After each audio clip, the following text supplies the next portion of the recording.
ये कहानी है एक प्राचीन और भयानक हवेली की, जो एक छोटे से ग्रामीण क्षेत्र में स्थित थी।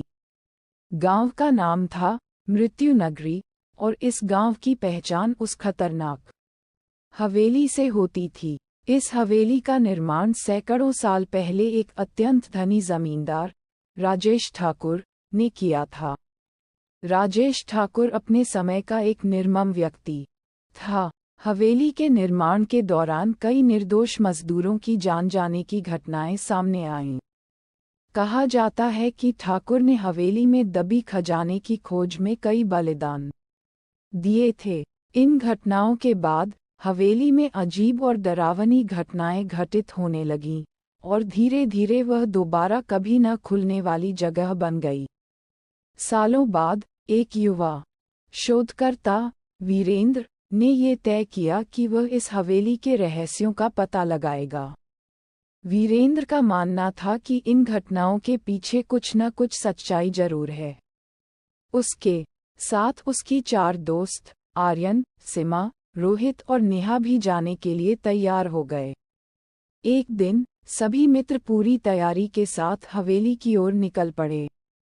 हवेली पहुंचते ही उनकी आंखों के सामने एक विचित्र दृश्य था। टूटे फूटे दरवाजे, खिड़कियों पर जाले, बड़ी बड़ी दीवारें और चारों तरफ सन्नाटा। हवेली के दरवाजे पर पहुंचकर वीरेंद्र ने अपनी मशाल जलाई और सब अंदर की ओर बढ़ गए।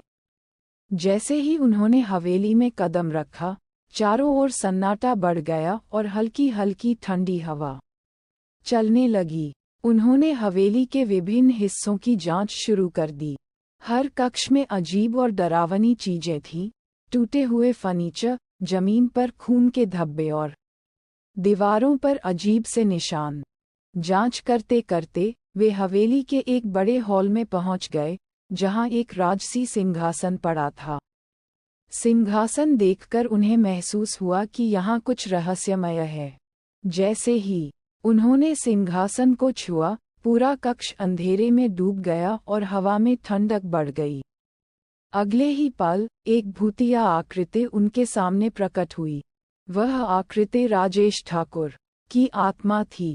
आत्मा ने क्रोधित आवाज में कहा, इस हवेली में तुम्हारा स्वागत है, लेकिन जो भी मेरे रहस्यों को जानने का प्रयास करेगा, उसे मुझसे सामना करना होगा।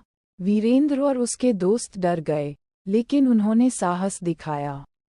वीरेंद्र ने आत्मा से पूछा, हम यहाँ सच जानने आए हैं।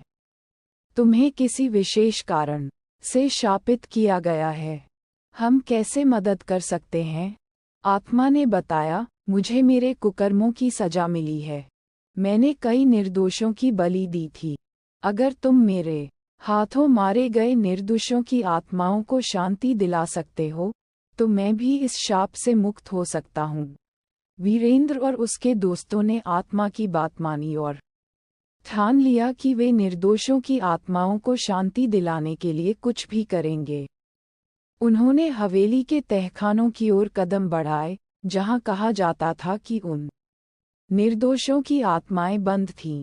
तहखाने में प्रवेश करते ही एक भारी दरवाजा उनके सामने आया, जिसे खोलने के लिए उन्हें ऊपरी मंजिल से चाबी लानी पड़ी। ऊपरी मंजिल पर पहुंचते ही उन्होंने एक पुराने संदूक में वह चाबी पाए। चाबी लेकर वे तहखाने में वापस आए और दरवाजा खोला। जैसे ही दरवाजा खुला, उनके सामने भयानक दृश्य प्रकट हुआ। तहखाने के अंदर खून के धब्बों से सनी दीवारें, भूमि और जगह जगह हवेली के निर्माण के दौरान मारे गए मजदूरों की आत्माएं घूम रही थीं। आत्माएं बहुत दुखी थीं और उनके चेहरों पर दर्द झलक रहा था। वीरेंद्र ने आत्माओं से बात की और उन्हें शांति दिलाने का आश्वासन दिया। वीरेंद्र और उसके दोस्तों ने आसपास के मंदिर से पवित्र जल और मंत्र लेकर आत्माओं की शांति के लिए पूजा की। पूजा के बाद आत्माओं के चेहरे पर शांति झलकने लगी और वे धीरे धीरे अदृश्य हो गईं। आत्माओं के शांति प्राप्त करने के बाद राजेश ठाकुर की आत्मा फिर से प्रकट हुई और कहा, तुम्हारे इस नेक काम से मुझे भी शांति मिली है। मेरी आत्मा अब मुक्त हो रही है। राजेश ठाकुर की आत्मा ने वीरेंद्र और उसके दोस्तों को धन्यवाद कहा और हमेशा के लिए अदृश्य हो गई। हवेली से भूतिया गतिविधियां समाप्त हो गईं और गांव में फिर से शांति का माहौल लौट आया। वीरेंद्र और उसके दोस्तों की साहसिकता और निष्ठा ने हवेली के रहस्य को उजागर किया और वहां की आत्माओं को शांति दिलाई।